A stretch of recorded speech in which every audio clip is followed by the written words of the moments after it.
आज हम क्लास 9 के चैप्टर 2 बहुपद की एक्सरसाइज 2.1 के क्वेश्चन नंबर थर्ड, फोर्थ और फिफ्थ को सॉल्व करेंगे। तो हम देखते हैं इसके क्वेश्चन नंबर थर्ड को। इसका क्वेश्चन नंबर थर्ड है 35 घात के द्विपद और 100 घात के एक पदी का एक एक उदाहरण दीजिए। जब हमने बहुपद के प्रकार पढ़े थे तो हमने एक पद वाला बहुपद क्या होता है और द्विपदी बहुपद क्या कहलाता है यह जाना था। घात हो उसकी 35 और वह द्विपद का एक बहुपद हो, तो यहाँ पर हम लिखेंगे 35 घात वाले द्विपद का उदाहरण।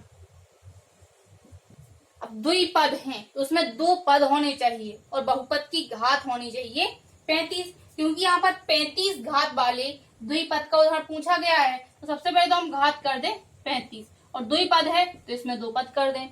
इस तरीके से हम कोई भी एग्जाम्पल इसमें लिख सकते हैं, कोई यह आवश्यकता नहीं है कि हम यही एग्जाम्पल लिखें। यहाँ पर एक पूछा गया है इसलिए हमने एक बताया है। फॉर एग्जाम्पल कुछ एक्स्ट्रा भी मैं यहाँ बता दे रही हूँ। इस तरीके से भी लिख सकते हैं 3x की पावर 35 माइनस 2। इसमें किसी भी ये चर है और अचर, चर और अचर मिलकर बनाते हैं बहुपद को। तो यहाँ पर उसकी घात हो गई 35 और दो पद वाला इसमें एक दो पद है, तो यह हो गया 35 घात वाले द्विपद का उदाहरण। अब यहाँ दूसरी बात कही गई है 100 घात के एक पदी का एक उदाहरण दीजिए। तो हम लिखेंगे 100 घात वाले एक पदी का एक उदाहरण। अब यहाँ एक पदी बहुपद के बारे में कहा गया है तो उसमें बहुपद में एक पद होना चाहिए और उसकी घात होनी चाहिए 100। यहाँ पर हम x की घात 100, ये हो गया एक पदी बहुपद का उदाहरण। कुछ और उदाहरण भी मैं यहाँ बता देती हूँ। यहाँ 4x की पावर 100 कर दें। इसमें पद एक होना चाहिए, उसमें किसी भी अचर का गुणा हो सकता है। इसका क्वेश्चन नंबर 4 है निम्नलिखित बहुपदों में से प्रत्येक बहुपद की घात लिखिए। इसके अंतर्गत हमें 4 क्वेश्चन दिए गए हैं, हमें इनमें प्रत्येक की बहुपद की घात बतानी है। यहाँ क्वेश्चन नंबर फर्स्ट है 5x³ plus 4x² plus 7x। ये हम जानती हैं कि बहुपद में चर की जो उच्चतम घात होती है वह बहुपद की घात कहलाती है। इसमें यहाँ पर चर की उच्चतम घात है 3, अतः इसमें बहुपद की घात 3 होगी। इसको हम भाषाई रूप में लिख सकते हैं, चूंकि px बराबर 5x³ plus 4x² plus 7x। यहाँ पर बहुपद में चर की उच्चतम घात 3 है, अतः इसमें बहुपद की घात 3 होगी। यह आ गया है इसके क्वेश्चन नंबर 4 के अंतर्गत जो फर्स्ट क्वेश्चन है उसका आंसर। इसी प्रकार से सबकी हम भाषा लिखेंगे तो हम इसको डायरेक्ट केवल उसकी घात को पता करना है तो वो बता रही हूँ। इसका क्वेश्चन नंबर सेकंड है 4 माइनस y²। तो सबसे पहले हम इसको बहुपद के रूप में लिखेंगे px बराबर 4 माइनस y²।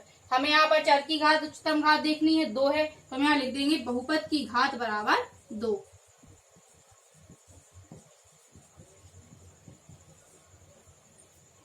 इसके अंतर्गत थर्ड क्वेश्चन है 5t माइनस √7। इसको भी हम बहुपद के रूप में लिखेंगे 5t माइनस √7। यहाँ पर देखिए ये इसको हमें अचर से मतलब नहीं होता है बहुपद की घात में, हमें इसमें चर की घात देखनी होती है। यहाँ चर t दिया हुआ है और इसकी उच्चतम घात है 1, तो यहाँ हो जाएगी बहुपद की घात बराबर 1।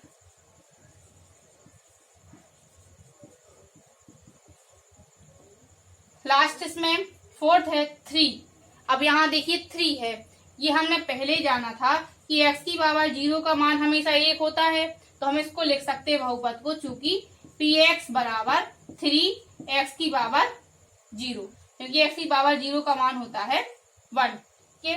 यहाँ से x की पावर हमने 0 लिखी है तो बहुपद की इसमें घात हो जाएगी 0, क्योंकि यहाँ चर की घात 0 है, तो यहाँ हम बहुपद की घात को 0 लिख देंगे।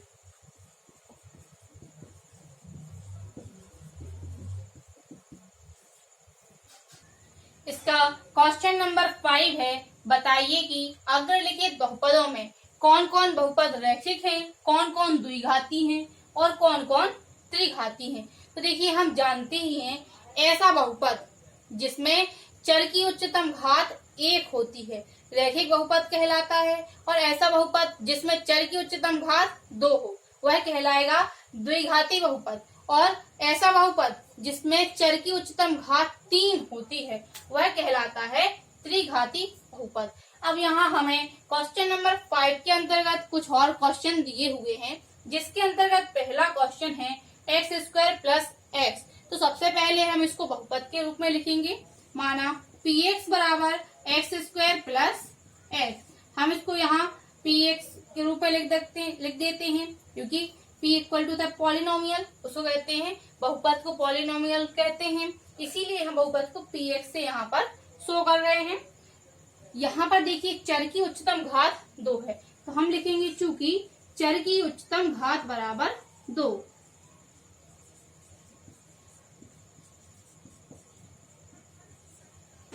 अतः बहुपद कैसा होगा यहाँ पर द्विघाती बहुपद, क्योंकि उच्चतम घात 2 है, स्पष्टतः यह द्विघाती बहुपद है।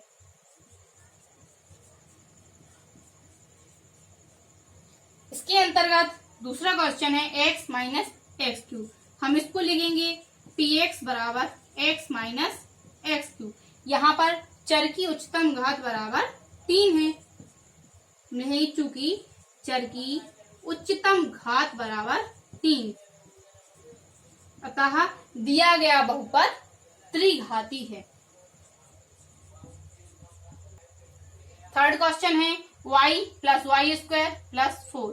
इसको भी लेंगे, माना px बराबर y प्लस y² प्लस 4। यहाँ पर चर की उच्चतम घात है 2, देखिए 2 चर है यहाँ पर, y चर हमेशा 1 होता है तभी वह बहुपद होता है। यहाँ पर घात है 1 और यहाँ पर 2, तो हमें उच्चतम घात देखनी है, यहाँ चूंकि चर की उच्चतम घात बराबर 2,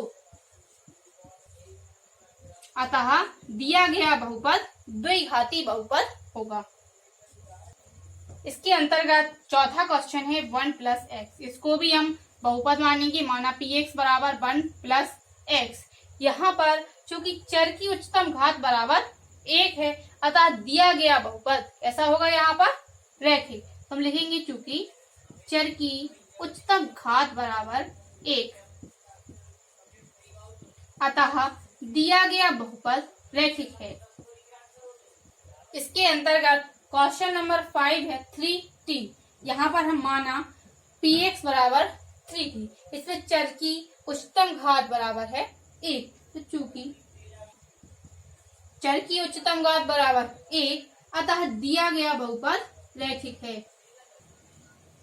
इसके अंतर्गत क्वेश्चन नंबर 6 है t²। इसको भी हम बहुपद के बराबर मानेंगे, माना px बराबर t²। चूंकि यहाँ पर चर की उच्चतम घात है 2, अतः दिया गया बहुपद द्विघाती है।